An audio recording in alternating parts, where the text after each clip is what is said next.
Welcome, everyone. Welcome. You're listening to What on Earth is Happening. The websites are whatonearthishappening.com. I'm going to continue to flesh out the concepts of magic and sorcery because this is critical to understand the types of influences that are really taking place around us in the world. And we have to get our minds out of the notion that these are fictional concepts. They are not fictional concepts. I assure you they are not fictional concepts. See, people who are very trapped in left brain ways of thinking, when you bring up a word that they've already assigned and attached a meaning to, and that's what it is. I understand what that is already, and I'm not changing that. I'm not looking any further into that. I'm not going to accept an alternative explanation that differs from my concept of what I think those things are. People have heard these words before, of course, and they have a formulated idea of what they mean in the world to them. I really suggest trying, if you find yourself in that position, attempting to lay aside the pre-formulated definition that you have and simply listen to the definition that I'm suggesting and the way I'm using these words to describe the concepts that I'm talking about. So when I say magic, here's the definition that I use for it. It is the science and art of influencing change to occur in accordance with the will. The science and art of influencing change to occur in accordance with the will. So it's a science. There are established methodologies that are repeatable. Okay? There are established repeatable methodologies that work, and therefore this is actually considered a science. Okay? It is an art form because not everyone is as adept at it as others. There are subtleties to it. If you are practiced in it, you will become better at it. So that's what an art is. You practice an art. Not everyone has the same raw capability when it comes to it. However, capability can be honed and developed if you put enough work in or practice. So magic is both a science and an art. And what it is attempting is to influence change. Okay, influence change to occur. So notice it's not saying that it's actually making the change occur. It's only influencing the change.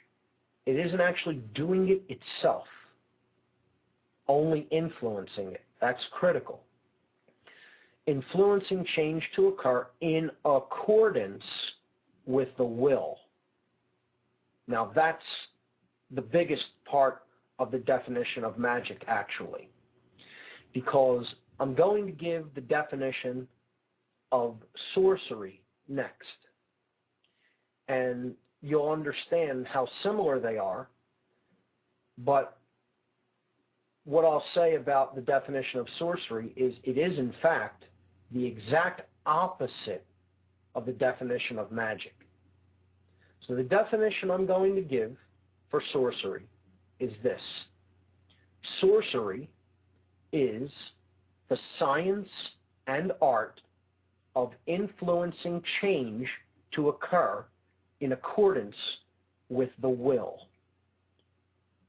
Now, anybody listening will say, well, that's the exact definition that you gave for magic.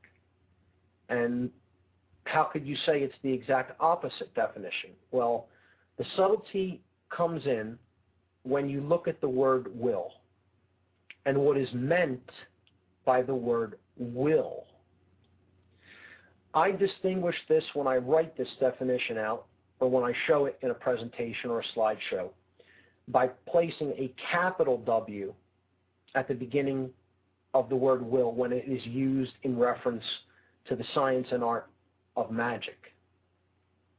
However, with sorcery, the will is lowercase w. And this is just a nuance to help highlight the differences in the term, which really completely changes the meaning that is given for the concept. So when I'm talking about magic and I'm talking about influencing a change to occur in accordance with the will, I don't mean the self-centered will of the practitioner of this science and art. That is not what is being talked about there. It's a higher will. It is a will that whole volumes have been written on, whole philosophies in occultism have basically surrounded. So this is the concept of will in general is a very deep topic.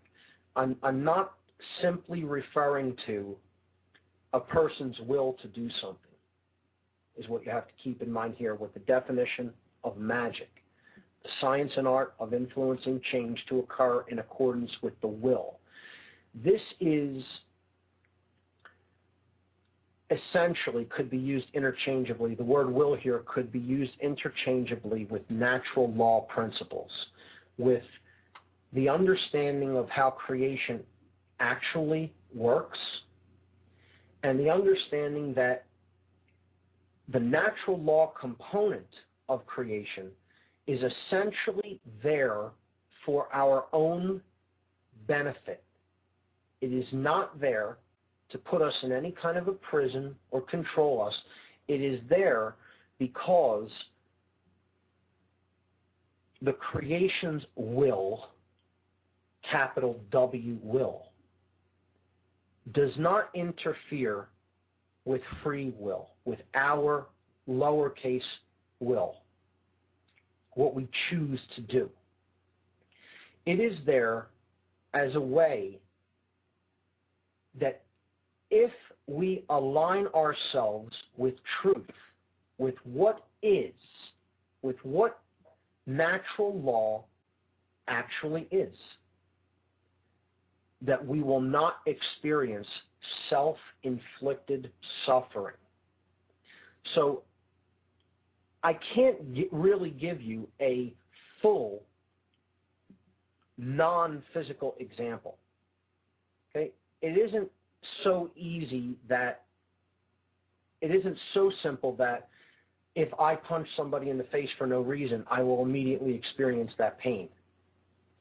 See, if that were the case, if somebody did something that they had no right to do to someone else, like let's say attempt to assert their natural right to free speech, and then immediately they walk outside of their house and, a tree falls on them, and they kept doing that action over and over again and kept getting, the same result, maybe they would understand very quickly that those actions are related, that the effect is following the cause, okay? However, it doesn't really work out that way in the three-dimensional space-time continuum that we live in. There's often a time lag from the time that we take an action and the time when we experience the result of the action. This is because in quantum theory, the smaller something is, or the less complex it is, the quicker you see the effect. Like electrons being shot through a double slit in the infamous double slit experiment. If there's a meter on the slit, you immediately see the result change to the electron behaves as a particle. If there is no meter on this double slit, it behaves as a wave. For people who may be familiar with an example like this, look up the double slit experiment. Electrons at the quantum level are a wave function. They're not really a particle. that exists yet. It's a potential. When a choice is made about how one wants to observe that potentiality, it immediately becomes a point particle in an actual piece of matter that can be measured. It's an abstract example, but it kind of illustrates that at a quantum level, at a very small level, the effect follows cause very, very quickly, almost immediately. At a macro level, there is a lag. The universe needs time to orchestrate in a certain level of complexity the events that would be needed to actually make the balance that is needed occur when we choose actions, certain actions. So let me give you a physical example of this. Okay, and this relates, I'm relating this all now, keep in mind, to the word will and to the way will is being used in this example. Okay? Gravity is always in effect on the surface of the Earth. Okay? We're not talking about out in space someplace. In this realm, on the surface of the Earth, gravity is in effect. If I went up to the third floor, let's say a roof of a 3-story building, and I drop something off of it, you're going to see the effect of gravity. Okay? My belief is not required about the operational field of gravity in this instance. I can believe all I want that object will fall upward or sideways. At this level, okay, we're not at a quantum level where things behave very strangely. We're at a macro level. This means that there is a much greater tendency for the law to actually have an effect in the expected way and for the ball not to fall up. Okay? Quantum mechanics scientists will tell you, oh, there still is a very, very, very, very, very, very infinitesimally small probability that the ball could fall up upon its release. But in the real world, it doesn't happen. You would probably have to wait for an event that would not come for several lifetimes of the observable universe. Okay? So it would be one in such an amount of times that you could repeat it so many times that you will never see that happen.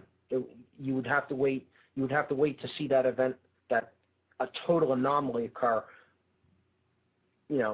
One time in years a number of years that would outstrip the life of the universe. So there's no point in even discussing it. It is essentially a zero chance. Okay. So when I talk about natural law principles, this is what I'm talking about. Tendencies for an event to occur based on the free will decisions that we are making. So in this sense, nobody can really be a predictor, a total predictor of the future, because free will can always intervene and we can make different choices that change the expected outcome or the probable outcome. And that's what some of us are really, trying to make come about, that we can affect people's free will such that we change the trend and we come into accordance with this higher will, with natural law, which is what I'm talking about in this definition of magic. Okay? An abstract idea, to be sure, but if we really try to wrap our minds around this, what we're really talking about is to influence people's minds, hearts, and behaviors to come into greater accordance or harmony with natural law, or in other words, higher moral law, higher perspectives on how to live and treat each other in the world. If we continue to not do this work, to not attempt to bring more people into this way of being, if we continue to ignore capital W will again, which is natural law and which is there for our betterment. Because if we align ourselves with it, we won't ignore something like gravity and step off of a building and plummet to our death because we don't believe gravity exists. Okay, we're so ignorant of the natural law principles that are leading to negative events that we are experiencing.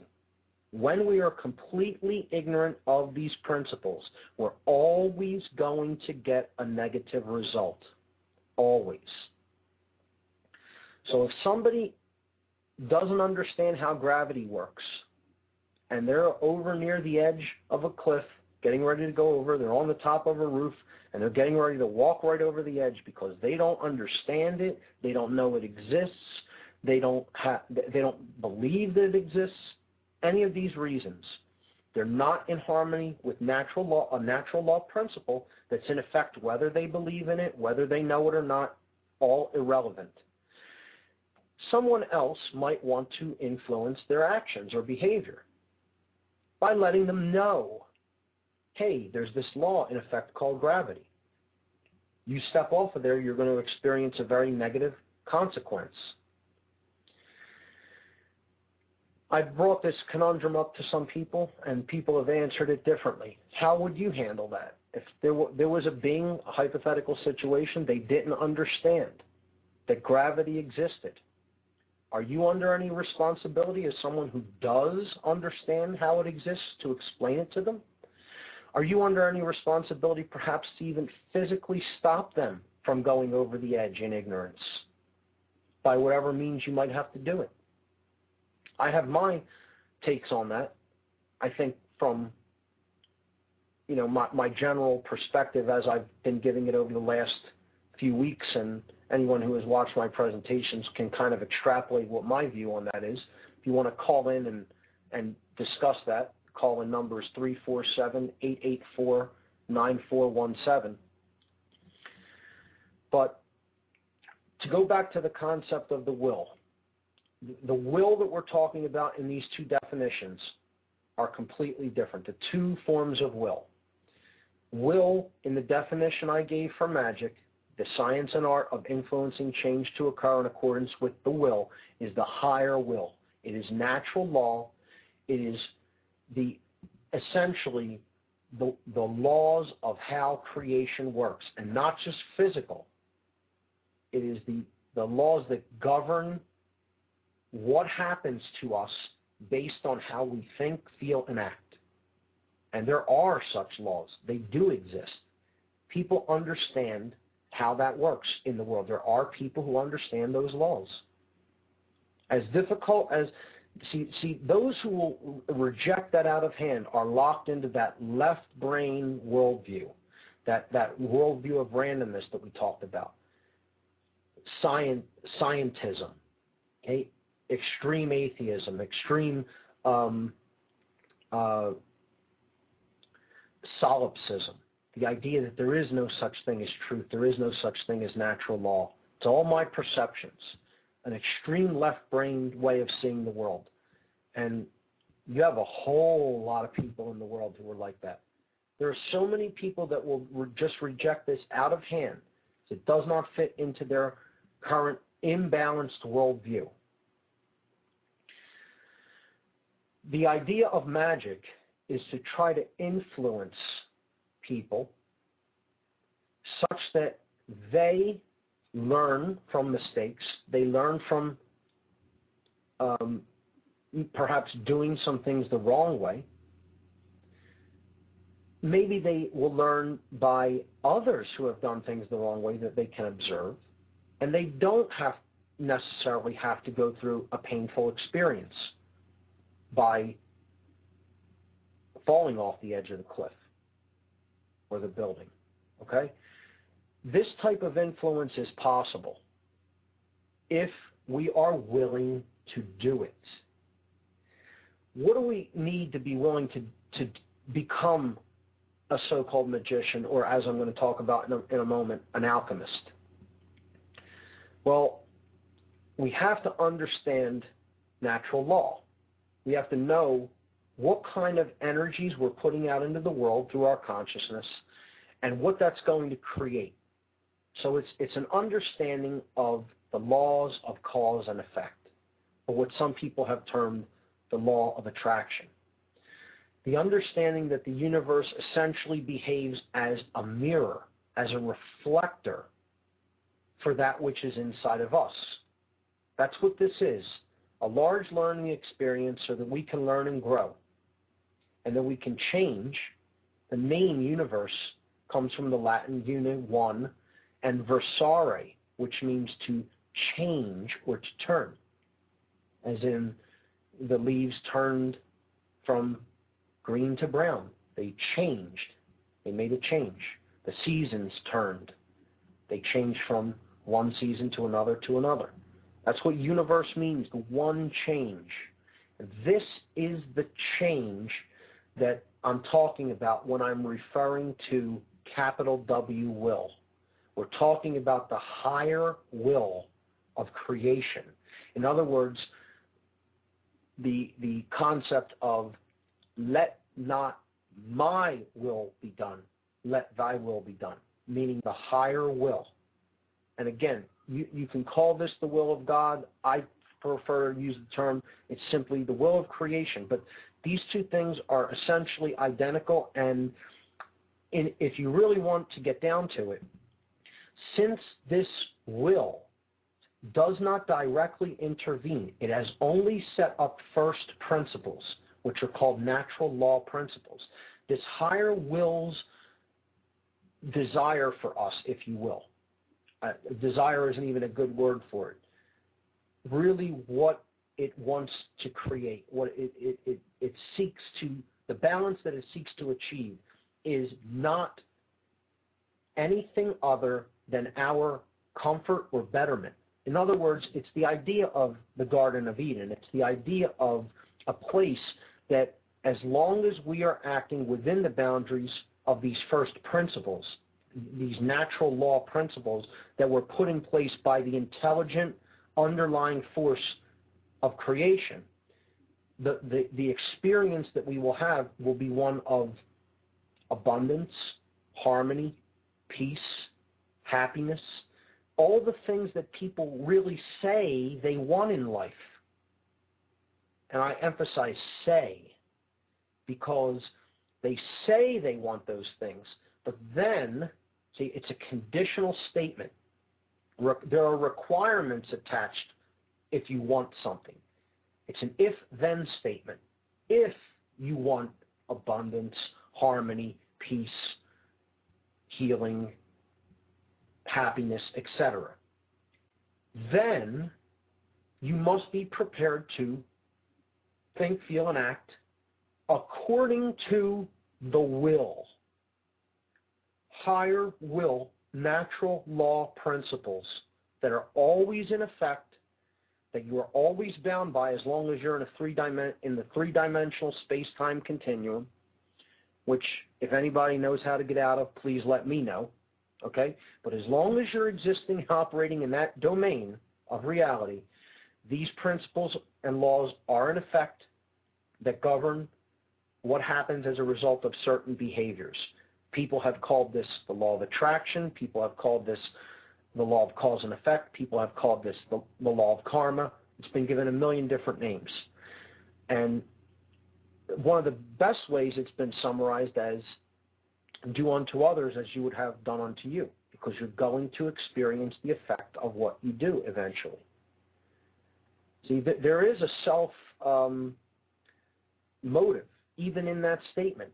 If you don't want to have to experience what you do to others in a negative way, don't do negative things to other people, because it is eventually going to be reflected to you through the process of natural law.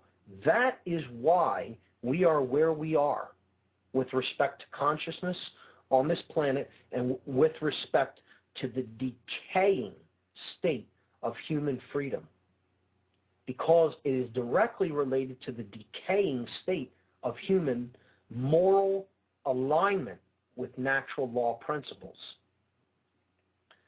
I hope that's explained in a way that you can understand. And I'm going to continue to break down what the science of magic is now, and we'll compare and contrast this with the science and art of sorcery. So they're both sciences and arts. Magic has a goal, and it has a vehicle that it works through. Okay? So again, we have to keep in mind it's a science and art. It's attempting to influence change to occur in accordance with this higher will that I basically set up over this last half hour and fleshed out. Okay? The goal, the ultimate goal of it is the state of non-dualism. And when I say that, I don't mean everything existing all in one place at one time and nothing being separate from anything else. What I mean is the understanding in consciousness that we are not separate, that the higher aspects of ourselves are all aspects of this one universal creative energy. You can call it God if you want. I don't care. I'm comfortable with that term. Some people don't like that term. Fine. I call it the underlying intelligence, the underlying ordering intelligence that's inherent to the state of creation, of existence, period. It is ordered. It is intelligent. It does direct things and processes here in this three-dimensional realm. Non-dualism is the state that you understand that everything is that one force, is that one thing. You're not separate from it. It's not separate from you. If you're hurting someone else, you're hurting yourself. If you're doing something that is totally selfish, self-serving, in total disregard for other people, you're not really doing anything but bringing harm upon yourself, ultimately. Now, people will say, well, that doesn't always play out in the world like that. No, it doesn't. And there's reasons for that, which we'll get into in the weeks to come. The reason that people don't always, in the short term, experience the consequence of what they're putting out into the world, and I stress in the short term, because they will eventually experience a balance created. The reason they don't experience in the short term is because our culture, our society has become so,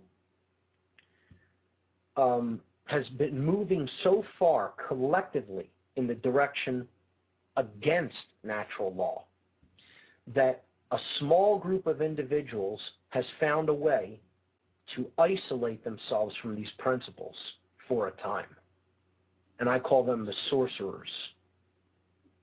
We'll look into that in a moment. But keep that in mind. That's why people will say, well, this balance that you're talking about and this law of attraction and this having to experience what you do to others, why don't we see some people experiencing it immediately?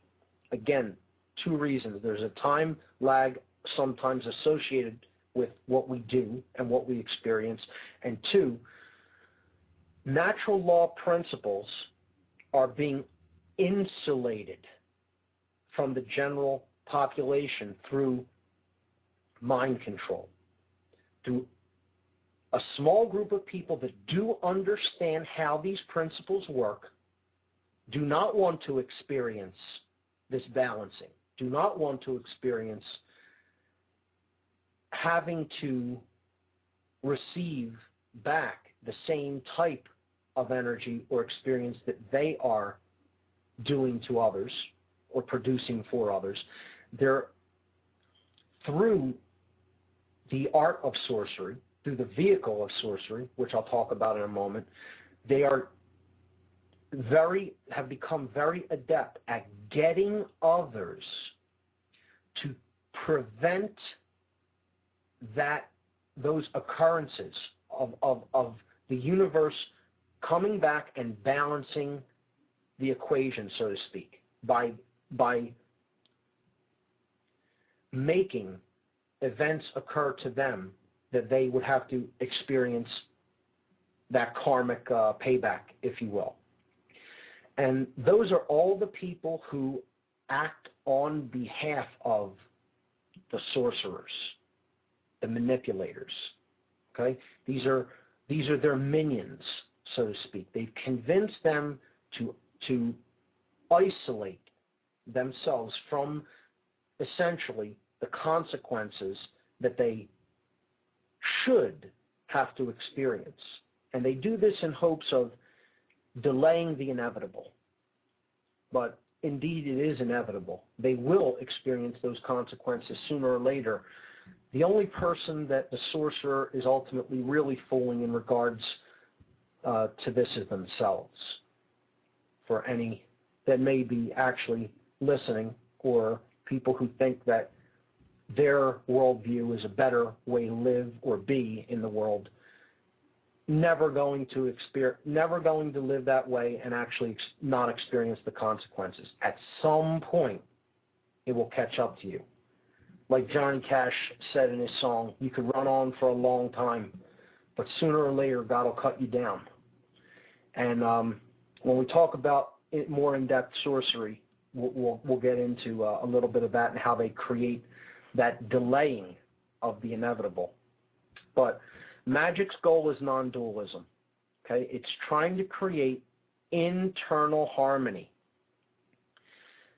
Non-dualism with oneself is the first key concept to understand about what you need to do to really truly become one who is engaging in the art of magic, in the science and art of magic. To ever influence someone else, you have to really be non-dual with yourself. You have to be willing to do the things that you say you believe in and that you feel are right and that you know are right. So again, becoming a being that as you think, as you feel, so you think, so you feel, so you act. Those three are one. They're non-dual. You're not in internal contradiction. You don't say one thing and do another. You don't say you feel one way. Oh, I feel that, taxation is theft. It's violence at the point of a gun. It's taking from one person to give to another. And even though I may not have the right to take something from somebody without their voluntary agreement, I know that may be the case deep down inside. I can reason at that level and understand it, but I have financial obligations, so I'll go and join the IRS because they're hiring. Total internal contradiction, total internal opposition. Okay, you're in opposition with the self. As an aside, me and several friends of mine often talk about parking meter attendants and meter maids. We talk about how strange it is that we don't know any and never have met any in our lives. It's almost like, where do these people come from? Where do they come out of? I've asked just about every person that I'm friendly with, do you know any parking meter attendants? Not one person. Not one person I know knows one of them. How many layers of separation do you think there would have to be between finally finding someone who actually knows one of these people? It's an interesting social experiment. Just even ask people around you, who do you know who writes parking tickets, who works for the parking authority in your city? And I guarantee you'll be hard-pressed to find anybody who even knows any of these people, because what I have kind of decided, the dynamic that's really taking place with regard to this is they just lie to people because they know no one really likes what they do. They know themselves inside, intuitively, and even consciously, that what they're doing isn't really right. It isn't really moral, okay? It's a hassle for other people. It's a parasitic activity, is what it is. Now, anybody can come and make the argument that, that's necessary to move cars in traffic. Look, people got along fine before there were parking authorities and metered parking, and life went on. We don't need people who do that job. Okay? It's a parasitic activity. That's what it is. That's not my opinion of what it is. That's what it is. Okay? And the fact that you can't find anybody who does it, the fact that they will lie about what they do when asked, and that is what the case is. It's impossible.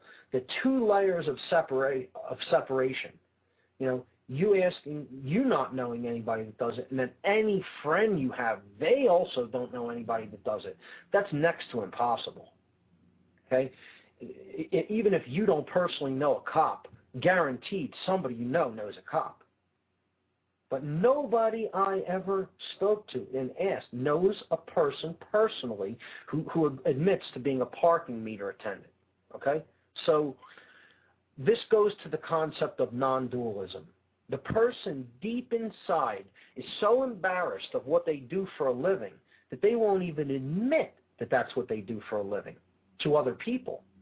So they try to stay shielded from what other people will think about them. And it's largely because they are in internal dualism. They're in opposition with the self. It's cognitive dissonance. They know that what they're really doing isn't right. No one likes it. No one appreciates it. No one would really want to be around them if they know they do this and continue to do it. Like if you suddenly found out that someone that was a friend of a friend that you were hanging out with for a long time was a parking meter, a ticket writer. Okay, they worked for, let's say, the parking authority in your city. Would you continue to go out and have drinks with that person in the same cordial way that you were doing previously, or would there be tension there? And be honest with yourself. Like, don't be thinking that you're going to treat them like the Buddha would treat them or something. Because seriously, most people don't appreciate people's activity like that. They know that what they're doing is parasitic. You know, and you would, to be honest, treat them at least somewhat differently if you would want to hang out with them at all. And they know that. So this example, I think, perfectly illustrates the notion of dualism within a person. They wouldn't be willing to lie about what they do so that other people wouldn't find out and treat them differently if they didn't instinctively, intuitively know that what they're doing is parasitic and wrong. So that's the concept of dualism and an illustration of it. Now, what magic is trying to create is non-dualism. Again, somebody who knows what's right, feels a certain way about something, and then acts in that capacity. They don't give any justifications. They don't say, well, I had to do this, or I had that bill to pay, or I have to take care of this person. There's no justifications in a non-dual understanding. If you understand something to be right, and that's how you feel about it, your action is in accordance with it, in harmony with it. Period. The end. There is no but. Okay? I know that, but there is no but. You know it, you feel it, you do it. The end. That's non-dualism. Okay? Now, from that state, all right, to achieve that state, there is a vehicle or a science within magic, and this is known as alchemy. Now, again, people have heard of alchemy through stories or reading about it, and they have a vision in their mind of what an alchemist is. Maybe some mad scientist gone awry who's trying to take metals that are essentially worthless, they're non-precious metals, and turn them into precious metals like silver or gold. Now, this is an allegory. Okay? An allegory is a tale told to really reflect a moral lesson, to teach a moral understanding or a moral principle. That allegory is A-L-L-E-G-O-R-Y. Very critical word to understand what it means. An allegory, a tale or story told to illustrate a moral principle, okay, like a parable, kind of. In actuality, an alchemist is actually someone who is taking base consciousness and transmuting it or influencing it upward to a higher moral level of consciousness. That's what the whole cover story of a mad scientist turning lead into gold is about. It's a spiritual teacher that is attempting to turn base consciousness or lead consciousness, heavy, low-weighted consciousness, bogged down with attachment and untruths, and self-interest, and to elevate that, to precipitate that upward, okay, until you get higher form of consciousness, gold, light. You're getting lighter consciousness from it.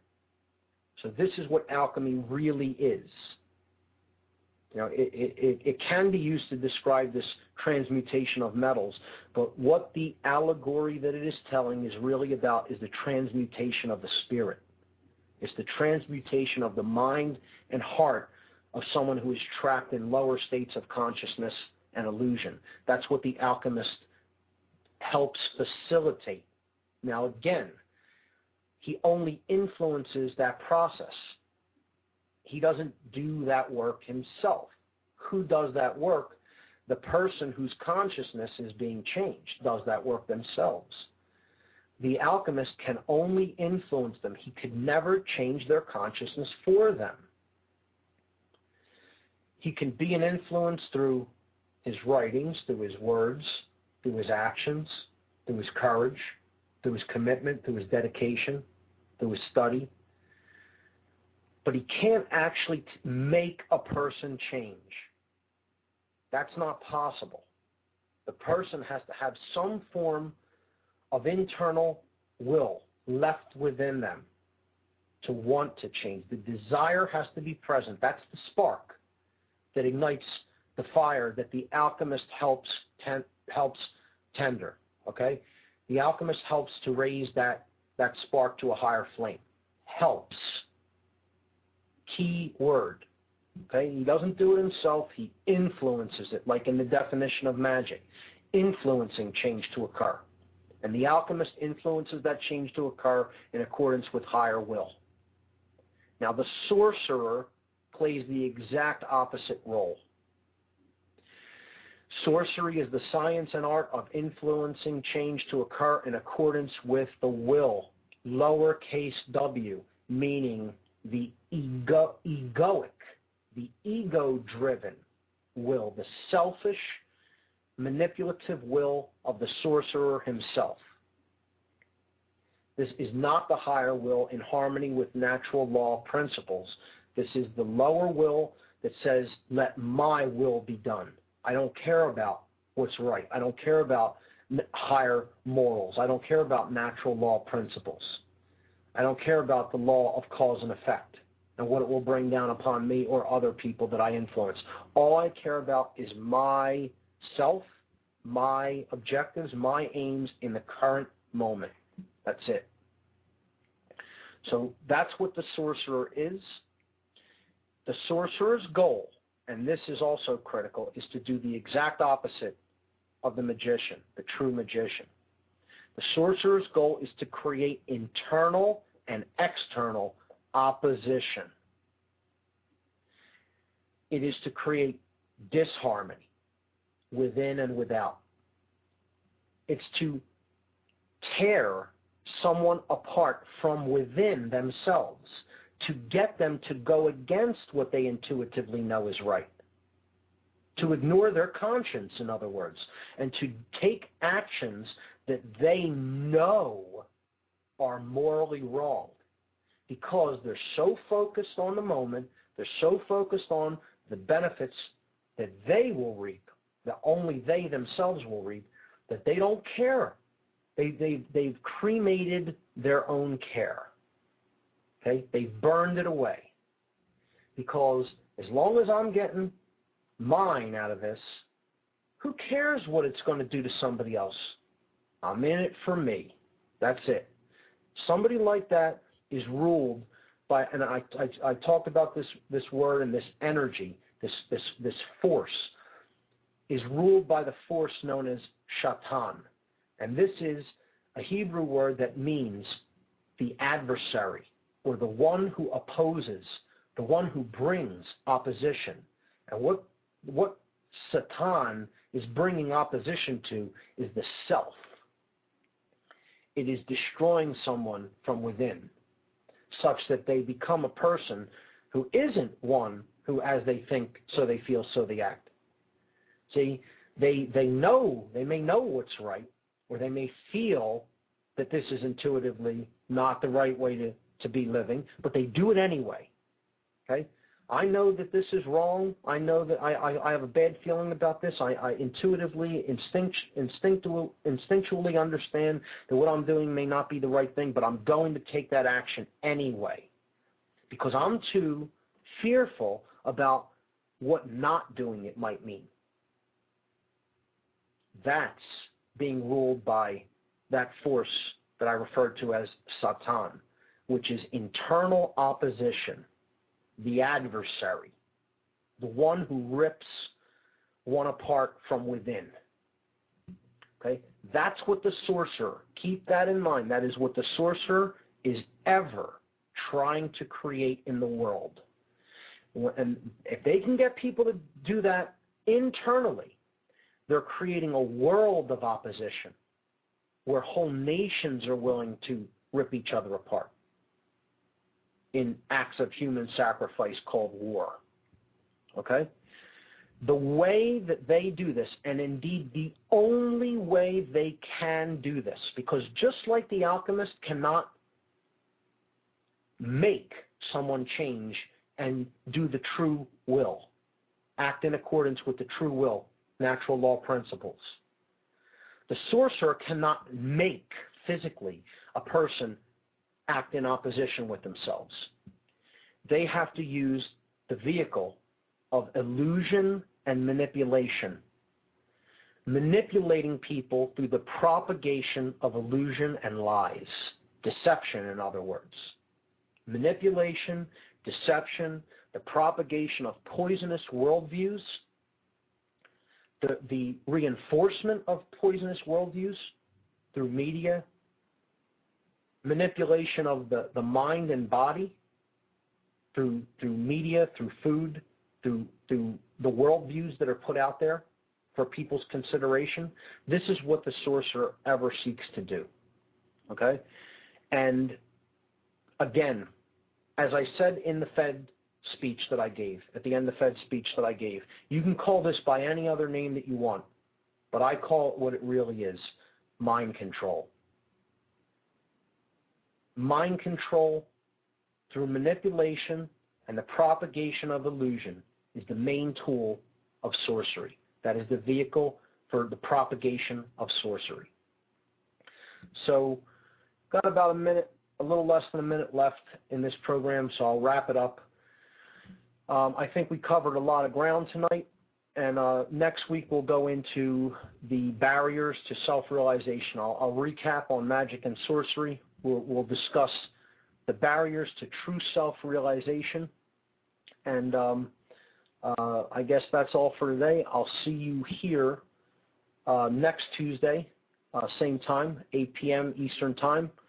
My website is whatonearthishappening.com, and you're listening here on revolutionbroadcasting.com. I'm Mark Passio. I'll see you here next week. Thank you.